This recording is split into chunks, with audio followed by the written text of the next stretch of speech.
If anybody wants to go to the bathroom, grab a glass of water, now's the time to do it.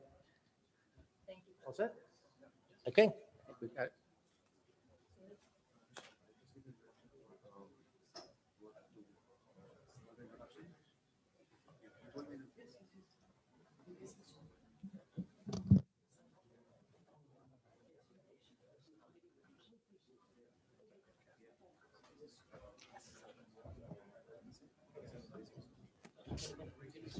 No, I think I will. Yeah, no worries at all. Okay. So we have coming up next a panel discussion, old versus new age trading, the vision for the future of trading. We were just talking about volatility. We know traders love it, and I will tell you investors hate it. So it's up for you guys to source that out. Chairing the panel, we have Lucrezia Cornèr, the managing editor of Cointelegraph. Thank you very much for a kind introduction, and welcome everybody here. Thank you very much for the organizers for this occasion to finally meet the community, not only on Zoom meetings, but also in person. So my first question will be to introduce yourself, but I would also like to ask you, what is your journey? How have you been finding yourself in the crypto space? What excites you about the decentralization in what you're doing every day? Let's start from ladies and go to the left side of the panel. Hi, Sure. Tatiana. Hi, Kristina. Thank you so much for having me. So my name is Tatiana Koffman. I've spent most of my career in various areas of finance, from the derivatives desk to venture capital to private equity and then cryptocurrency. So on the professional side, I run a pool of capital. I refer a lot of capital, strategic capital, to interesting opportunities. And then on the media side, I have a column in Forbes, and I run a weekly newsletter called themythofmoney.com, where I aim to educate the public about this new space of cryptocurrency. I found myself in this space about 3 or 4 years ago, so I'm not an OG like some of the people in this room, but to me, it instantly made sense. So I grew up in North America, but until 10 years old, I actually lived in Russia. And so I was born in the Soviet Union, and until the age of 10, I saw a government fall, hyperinflation, and a run on the banks. So when I finally did find out about Bitcoin, it was just like this instant aha moment of, why didn't we think of this sooner? And to me, it was always inevitable. As Elon Musk would say, it was always inevitable. Thanks. Thank you very much, Tatiana. Animesh. Hello, everyone. My name is Animesh Saxena. I'm the Chief Investment Officer at Growmore Group. And by way of background, my career has spanned from the global financial crisis to the pandemic, managing institutional capital, cross-asset allocating them to preserve as well as generate alpha on the capital. I represent currently a family office that eventually evolved to a wider financial services institution who's also now managing assets. And what brings me to this space is the last few years, where for almost all portfolio allocations, the technology asset class became a really important alternative slice that the portfolio should have. So in the recent few years, I have invested in technology assets, both startups and venture capital firms. And more so in the recent past, we've started focusing on edtech, health tech, and fintech. Thank you very much. Arif, how are you doing? Yeah, fine, good. My name is Arif Al-Alawi. I'm the founder and CEO of Dubai Cultivate. It's an asset management based in the IFC. Our journey started in 2018 when we started our first fund, which is focusing on technology. So our fund is $100 million, funded initially or basically seeded by the government, which is Mohammed Rashid Fund, $19 million. The purpose for that, I mean, we did not go and market ourselves initially. We just about in the market to basically show our performance of the fund. And we are investing in the growth stage technology companies into health tech, fintech, edutech, logistics, fleet management, and blockchain as well. So far, we're trying to find something in the blockchain that we have gone through a couple of companies from the US, from Canada, from South Korea. But so far, we're not convinced yet with some of these investments, as we are looking for the growth stage companies. Such a diversified portfolio. Thank you very much. And as one of the key features of the crypto market is adaptability. So we have to adapt to changes and to constant developments. And our panel also has a change in a speaker collection. So if you check your agendas, unfortunately Sony is not with us today, but I welcome Rishabh. Rishabh, Thank you so much, yourself. and it was a very nice introduction, connecting the adaptability. So, hello, ladies and gentlemen. I am Rishabh. I am working with O1X. O1X is a family office based out of Dubai. We invest in early to growth stage companies operating into the blockchain ecosystem and the crypto ecosystem, focusing majorly on fintech. But yes, we do consult companies that are innovating in the space of blockchain, implementing solutions, bringing real world adaptability. So apart from that, we are working with TDeFi.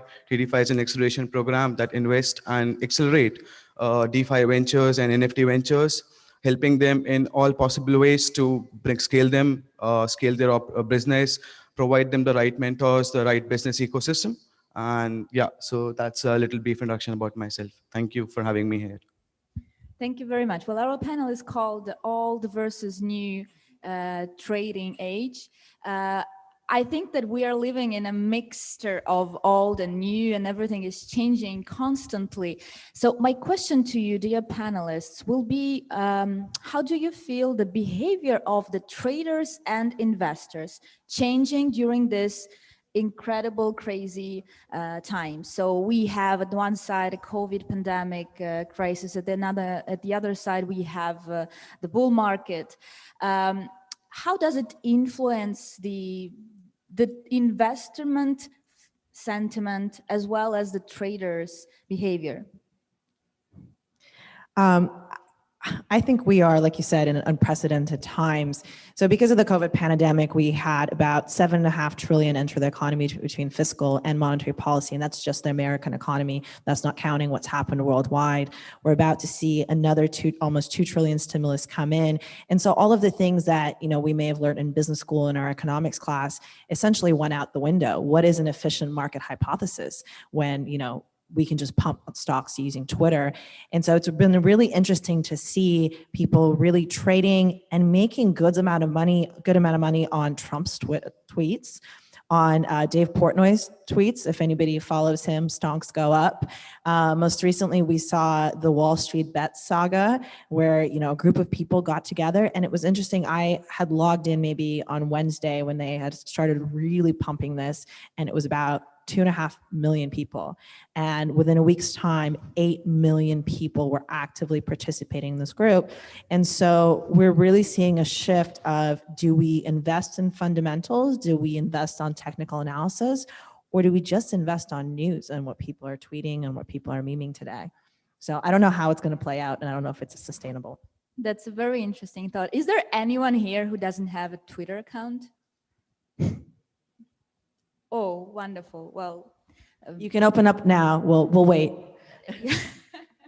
Well, actually, that's fascinating. Animesh, what do you think?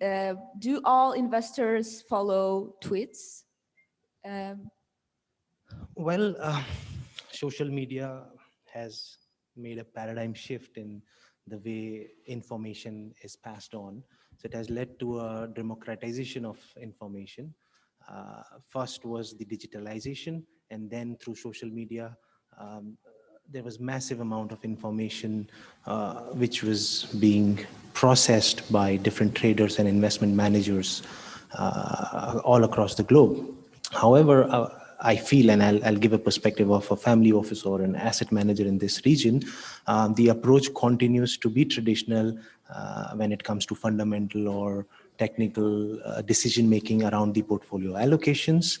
And what we saw in the pandemic was an escalation of sentiments around risk aversion and a lot more focus on cost optimizations whilst managing the portfolio, whilst making allocation decisions.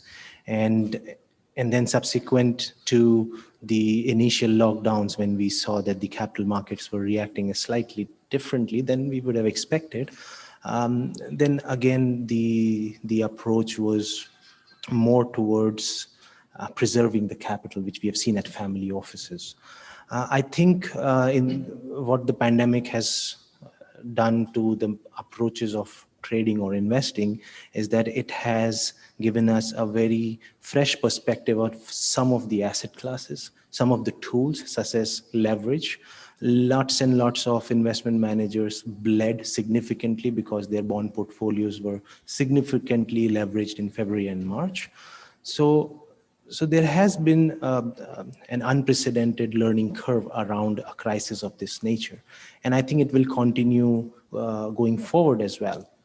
Lastly, I think the emergence of a totally alternative investment class, which is the fintech, crypto, DeFi space, it's as people say that, opportunities are born out of the most severe crisis. I think this one has been born out of the pandemic, where we saw the governments minting so much money that, confidence in the fiat currency dipped down. And I think the crypto space took really good advantage of that. Thank you very much. Arif, I think that you've also worked a lot with the traditional investors. How do you convince them to invest into our risky blockchain crypto space? And how is it shifting currently? Well, it's a good question. I've been in this business for maybe almost 27 years now. We have witnessed from, we can say, the old traditional business people, family offices, into the new age. And I think the recent events happened, like pandemic, like the crisis, like the decentralization of these exchanges, introduce new type of investors. We can say they are young investors. Some of these investors, even they are in high school. And we have seen a lot of groupings. They have used social media like WhatsApp. So they are creating sort of new blocks, competing with large asset managers, like what happened today in the States. So our focus basically today, or the approach, is to focus on the young generation, which is some of these families, they have like a third generation. Majority of them, they know what is technology. Majority of them, they are investing basically into individually into the highest risk. We're trying to basically to educate them in terms of the risk vis-a-vis the return they are getting. A lot of people, they don't differentiate between the VC and private equity and the cryptos, which is the highest risk infinity, we can say today, because in one day you can go 400%, what happened in the States. And so the difficulty today here, how to convince this investor to come into your fund, it's not easy today, because all the investors, they have their own team. They are selective, like people from the technology, people from the finance side, and then they have the links overseas. So sometimes they outperform your fund. So it's not easy today. We cannot say that there is a specific formula to deal with these people, but I think the performance talks today, if we talk about our performance, during the COVID, I think our portfolio on average went 20% up because of the usage of the technology. The COVID, I think, expedited the speed of learning curve. Instead of a lot of companies, they have a plan for next 3 years, but I think within the first 6 months, even the kids, they get acquainted with the technology. So the learning curve is there. People got used to it, and now it's basically they need something new. A lot of replications happen in the market. Even those replications people basically they invested into those because they thought that there is a strategy for those companies that to be acquired by bigger ones, for example. So there are, a lot of strategies. We are approaching different strategies with different investors, with like sort of investment collaborations, could be co-investments. A lot of people, they don't want to come directly into the fund because they think they can do, like, they want to be involved directly into these investments. So yes, it changed. The cycle of the investment changed, behavior of the investor. The trend is, I think, it's gone to the positive direction. I like to see that sometimes risk is a positive step. That's really great to hear from people who are working in the investment sphere. So DeFi space, maybe the most risky one now. And I wouldn't even ask you what have been taking place in the DeFi space several years ago because it basically didn't exist. How would you describe the traders and the investors in the DeFi space? And is it really democratizing access to the financial market? This conference, the investors that are coming here are asset fund managers, are traditional investors who are getting into this space, who have been into this space aggressively. And this is a good mix of, we have a good mix of investors, and that clearly, implies that this space is not only governed by traders. Definitely being an aggressive market, being a market which is led by millennials, so to say, but it has a very wide variation in the category of investors and traders. Definitely in terms of market movements, traders do play a very important role. And one tweet pumping the coin, pumping the token, taking its market cap to levels which even the project owner didn't even think of when it started. But at the same time, we have seen, being in this investment space, we go for fundamental parameters. We understand what the project is doing. We stay with the project for a long term because we know that the only way to have a sustainable ecosystem in blockchain and cryptocurrency is to bring utility to the ecosystem. And that utility needs to be analyzed to understand what the project is building. So in terms of traders and investors, definitely, I know sentiments do drives the market, but for a long-term sustainability of the project, it's the investors that drives the market. It's the investors that create that adoption. It's the investors that adds the value to the ecosystem and provides that whole landscape, or builds that landscape where we see that, yes, we've seen that Venezuela, it's an example of, we take an example of Venezuela. The whole, because of the so-called policies of the government, I'm sorry if it's, please pardon me for my words if it hurts the sentiments, but because of the so-called policies, the currency was inflated like anything, started inflating like anything. And that's where we realized that this cryptocurrency has a use case. And we see that how the Bitcoin became a value of exchange, a currency of exchange in a country. And that's the beginning of it, right? And that's where and we have seen institutional investors coming in, MicroStrategy pushing the capital in. We have seen other funds coming in, and we have seen other funds that are trying to get into this space. So that means that from now, moving forward from here, the traders will be participating in the market drives, but yes, for long term, there will be investors, the fundamental investors that will be driving the ecosystem. Thank you very much. Well, we've touched upon this already a bit, but I would like now to talk about the real prerequisites, in your opinion, for the full-scale development of the decentralized market.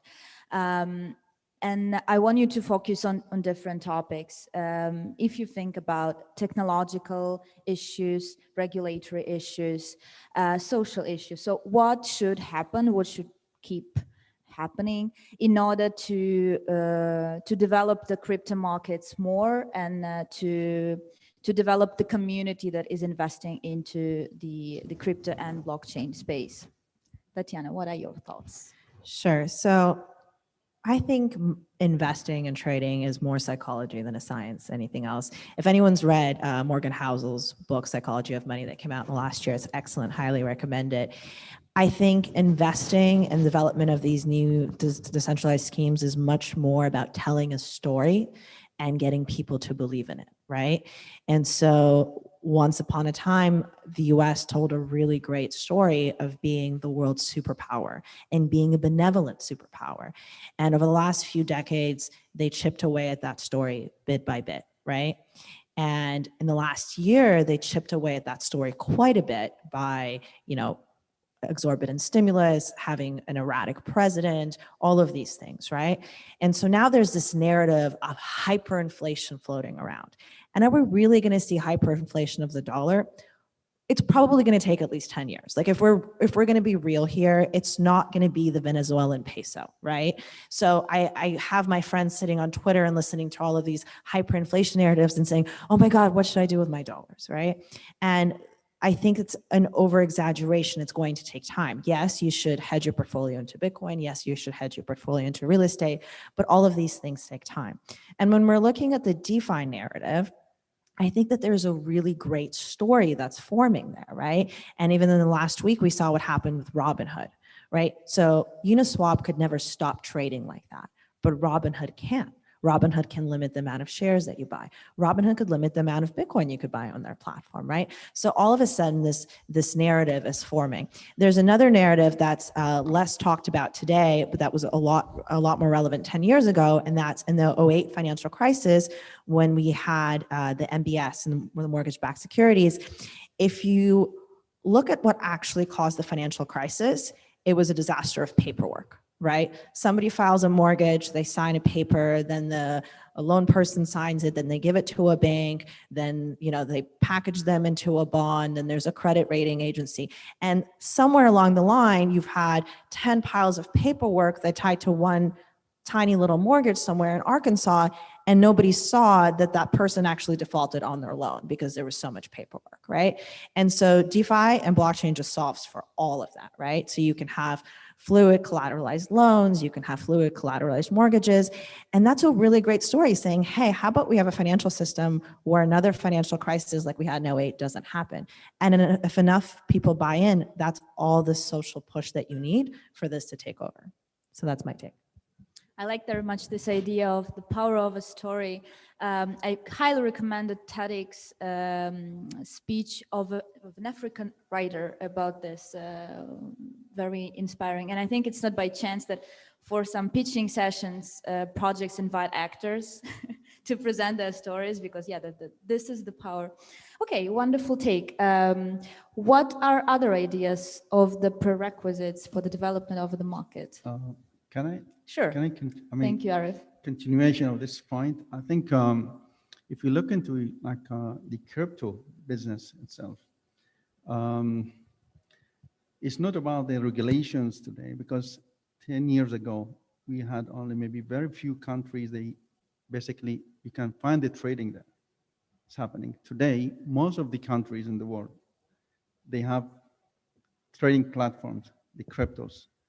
Even though the government, the regulation is not there, but it's the world, it's the population, it's the crowd is basically forcing to that happen, whether the governments, they will like it or not. So I think in the future, either the governments, they will adapt to this, or the trend is up. And every day there is a new technology is opening up to basically new businesses are coming in. So it's not about the regulatory. Regulatory today is not a hurdle, you can say, or a burden on technology. We have seen the trend is going up. A few days ago, Elon Musk announced $1.5 billion in something that his government did not announce yet, as basically is accepted as a currency to be utilized as a government, basically. So this is, in my point of view, whether we like it or not, it will go. The trend is to the to the upside. Yeah. Sorry, I just want to add on to what you said. So Bitcoin is regulated in the US. I think there's this like narrative that Bitcoin is the wild, wild west and it's unregulated. Yeah. Bitcoin is a regulated commodity by the Okay. CFTC in the US. Okay, And you yes. can exchange property for another piece of property. So you could exchange your Bitcoin for a Yes. Tesla legally, right? Yes, yeah. There are other parts of the world. So yesterday, Nigeria announced that they're banning all Nigerian banks from servicing any sort of crypto transactions, right? Okay, yes, So that's a terrible thing that's happening, right? Yeah, India is planning to do similar measures. But in the US, all of the regulation has been positive. I think what we're seeing is actually like fear mongering in the news. And you have to look at like, as someone who is a writer, you actually have to look at like why the person's writing what they're writing, what their incentive is, what is the publication's incentive. And I have a friend here, I don't know if he left the room, Luke, but he was saying, I asked him what his trading strategy was. And he said, always trade opposite to what the news says. Mm-hmm. If the news is saying every Ripple executive is going to jail, buy as much Ripple as you can because they're doing it on purpose, right? And this may be a poor example. Ripple obviously has a lot of different issues, but I think, you know, one day JP Morgan says Bitcoin is $400,000. The next day they say it'll never go up above 40. They're saying what they want to say to you because they want to move the market against you. So this space is so much further along than the majority of people around us make it out to be. Finally, they have to accept, most of the countries, they have to go for it. Initially, today we have the states that now accept that, but other countries, still, I think they have to go further because it's all about the control of the flow of the, transactions. They need to control of these transactions, what's happening, because finally, these transactions will affect the economy, If the economy is driving or the technology is driving the economy. I don't know a single government or company that has won a battle by betting against innovation or by closing its borders to trade, right? Protectionist trade has never served anyone well. So whatever Nigeria and India are trying to do is only going to hurt both their economic development as a country and their people. We have been releasing at Cointelegraph top 100 people in blockchain last and this week. So we are almost at our top 10 tomorrow. And yesterday we released that Hester Peace, the SEC commissioner, has been in top 30. And she retweeted her standing saying that I crave for a day when there will be no regulators in any top blockchain people list. So yeah, that's an interesting conversation that regulators versus supra-regulator community. Let's get back a little bit to the technology itself. Animesh, is scalability an issue? Well, yes, definitely scalability is an issue because the transaction capabilities on Ethereum cannot support the massive adoption that is happening in this space. And entrepreneurs and a lot of people are working on the, either changing the confirmation mechanism or evolving the backbone of the system to deal with this issue. To put things into perspective, if we look at the total amount, nearly about $1 billion is tied up in the DeFi pails currently. And then you compare it to the traditional trillions of dollars which are custodized. So this is just the beginning or a very thin slice which has been as a pilot project adopted by the early innovators. So definitely scalability is an issue. But I think that is something innovation will eventually overcome. On the regulations side also, the initiatives of the European Commission coming up with MiCA for all its European member states is a positive signal that, the innovation are like, as one of our Indian actor puts it, the innovation is like bubbles in a soda. You can't stop them from coming up. So definitely on the regulatory space also, we are seeing a lot of support from different regulators. I think the major challenges as far as the technology is concerned will be around privacy, perhaps, there are solutions for private transactions happening. There are the solutions of nightfalls and roll-ups, but privacy will continue to be an issue in contrast with the monitoring and the KYC aspect around it. And that's, I think, the major thorn in the paw of regulators as well, right? If they don't understand the balance between privacy and KYC, then they would take their own sweet time to adopt it. But this space is definitely solving a major issue with investment managers and asset managers such as Growmore, and I would like to elaborate a little bit on that. As a family office, you get a lot of private bankers and financial services providers who come to us, and then when we invest in different asset classes, there are a suite of costs: transaction costs, custody costs, execution platform costs, and it keeps hurting us.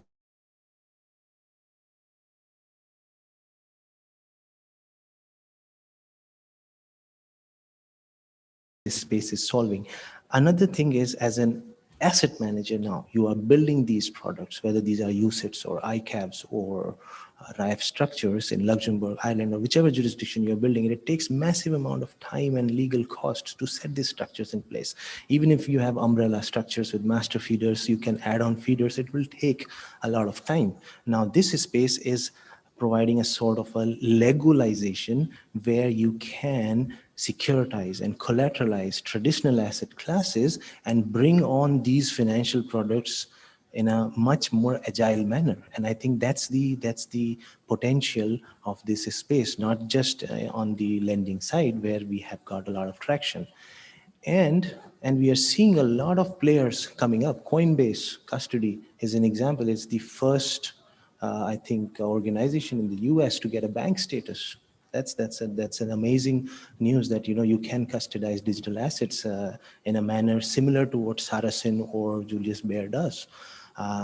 We have seen BitGo coming up with their prime trading platforms, portfolio and tax platforms. By the way, tax is another major challenge, treatment of the tax on the returns. And this space is again a regulatory aspect that needs to be clearly understood, defined, and unified across the globe to be able to get all these regulators on board this train of trust.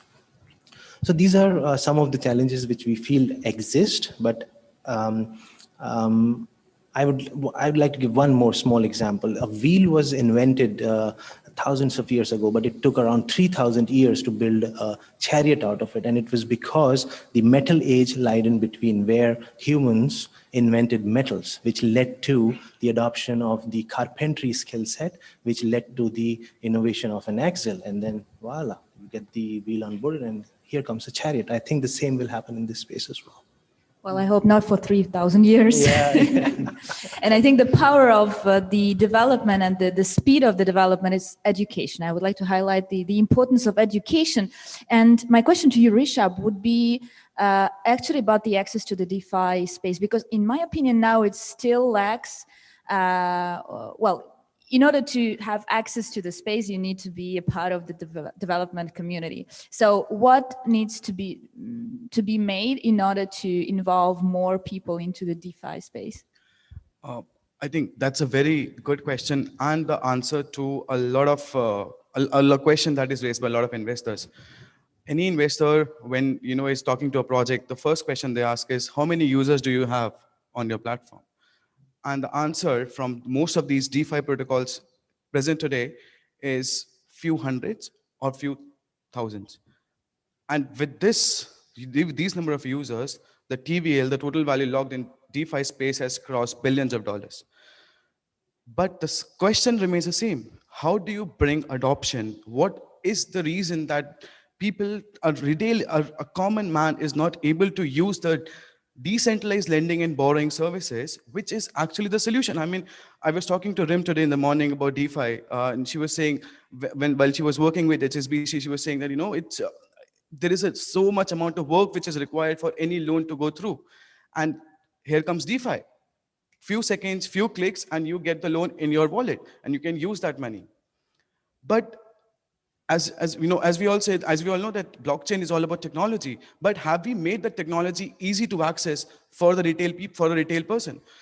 Connecting your wallet to your lending platform, then going to that lending platform, putting a collateral, then understanding the collateralization ratio, withdrawing your money, understanding the gas fees, doing the mental math. Oh my God, this is such a high gas fees. Will I be able to make profits? Would I get liquidated? All these questions puzzled our retail investors so much that he or she thinks that, no, I want to stay away from it. Here is the need of an education and a platform or a solution which caters to a retail investor, which understands that a retail investor or a retail utility or a person who wants to use a loan for buying a real world product, you have to make it easy for him. You have to make it easy for a person to go to a lending and borrowing platform, lend or borrow your assets, lend or borrow the assets, and use that in the real world. And when this becomes a reality and this becomes a solution, and we'll be talking about DeFi tomorrow, and there are projects that are doing this in the space. Let's keep that as a surprise for tomorrow. So when this becomes a reality, I'm sure, and I think after talking to like hundreds of projects in the DeFi space, this is the problem that every one of them is facing. You talked about Uniswap. Uniswap it was a revolution for 2020. But how many number of users are there? I mean, when you check out the number of daily active users, it's few thousand. And with that few thousand users, and that is limited to traders and those developers, as you mentioned, because they understand how to use the technology, how to do the meta transactions. And when they do that, they are able to take advantage of the markets. But that does not mean adoption. That does not mean retail utility. That's the problem, is to create a product which is easy to access, easy to understand, that you don't have to worry about your wallets, about your liquidations. You have to worry about can you use your assets to still take advantage of the upside potential, but still use that money, the borrowed money, to buy let's say a iPhone from an Apple store, or go to a supermart and buy your daily needs. When this becomes a reality, I'm sure DeFi is the future, but this is the missing piece in the puzzle. Financial literacy creates a new culture. And I can't help asking you, because this is the first time for me as well in a year, being in an international environment all together, not on Zoom meetings. What is the difference between cultural approaches to the blockchain space in the regions where you've been working? Can be related to the financial literacy, can be related to the regulation ecosystem, can be related to innovative approach. Tatiana. I'm a little bit of a nomad. So I've been living in Cosmopolitan. Well, yeah. So you have a vision about all the world, more or less. So which differences or similarities have you noticed in different, well, let's call it continents for... Look, I think blockchain technology cuts across cultures and geographies and borders, right? Like I think it's one of those really truly global industries that anyone can participate in. One of my favorite stories during the ICO craze in 2017 was about a kid who was sitting in Gaza participating in ICOs and making money online. And I thought that was so cool. And I think this industry is, continuing to grow globally. I will say people who are from countries where the governments tend to be a little bit more flawed, let's put it gently, take a more keen interest in blockchain more quickly. Right. So I think that there is a reason, my family's Russian. There's a reason why there's so many incredible entrepreneurs coming out of Eastern Europe in the cryptocurrency space. It's because they fundamentally don't trust their financial systems and their governments. Right. I think North America has been slower to adopt, even though we have a lot of great entrepreneurs there as well. But I think in North America, the system didn't seem so broken. So the urgency didn't seem to be there. If you go down to Africa, you'll see that there is a very acute interest in this space, because people are starved for it, and the adoption curve there is like this. You know, you give them anything, you give them Dogecoin, and they'll say, "Oh, well, this is probably better than my Zimbabwean dollar. Let's go." You know, they'll try anything because the only alternative there is to keep US dollars under the mattress in a lot of the places there. I'm generalizing, obviously. So I do think unstable countries with unstable systems run the risk of losing their population to these decentralized systems, and rightfully so. Thank you very much for your insight. Well, we've just sent several questions to Chinese businessmen about their business ecosystem. In my opinion, there was nothing politically incorrect, but I just received a message before the panel that we need to reformulate the questions. So there is still a sort of conservative approach in some countries, in my opinion. So what is your take? Let's take one Whoever more. wants to talk.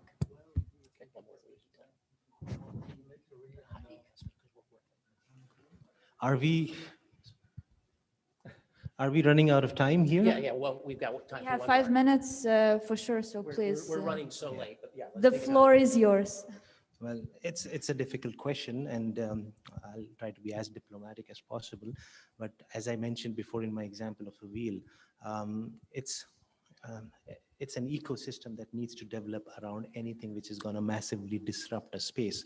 And so some of the countries and the regulations have been quite proactive in terms of supporting this innovation. I think the angle of comfort which exists, as my fellow panelists correctly pointed out, is currently with custodians and depositories. It will take a bit of a time to get that trust to migrate to DeFi space, and that is, I'm talking from an institutional investor perspective as well. So I think that different countries are trying to deal with this uncertainty themselves, the governments, the regulators, as well as the early adopters as well. What I think we will see in the future is how we are able to overcome certain of these challenges we talked about. Lack of insurance in this place is something we didn't talk about, but as insurance penetrates into this space, I think both the regulators and the early adopters will get more comfort around this space. Thank you very much. Well, let's make this also your last remarks in the panel. So how do you see the development of the market in your region as well as globally? Well, let's say in the next year, let's hope that in this year we will also see the end of the pandemic. So the market will change from outside and from inside. Well, in Dubai last year, they announced that the government should go all blockchain. So, and they started the journey. I know it will take time because it's a new experience, and we don't see like a complete good examples around the world, even on a small scale that we have met a couple of companies in the blockchain. We have never seen a complete cycle of like a blockchain. And that's why maybe there are some missing, like there are gaps in the to complete the whole system. It's not only the regulatory, it's there like understanding the full picture of like a complete cycle of the blockchain. But I think it's moving forward. Rishabh. Okay, we gotta get people out for the investment meetings. Thank you very much for a wonderful panel. I think we will all be happy to talk outside, and I totally agree that blockchain has no borders, and it's not about the language, it's about first about the people. And thank you very much for bringing us here today to meet each other, and about numbers and technology that doesn't have any geographical identification. Thanks, guys. Thank you very much. Thank you very much. So that wraps up the presentation part of the day. First of all, let me thank everybody for showing up. It's great to have you here. Thank all of our sponsors and panelists. And please, a round of applause for the folks at Agora Group. They do a lot of work to put this on. I thought it was a very interesting day, and appreciate all their work. We will be back tomorrow at 9 o'clock for a DeFi conference. So hope to see you all there. And again, thank you for coming, and thank you, Agora.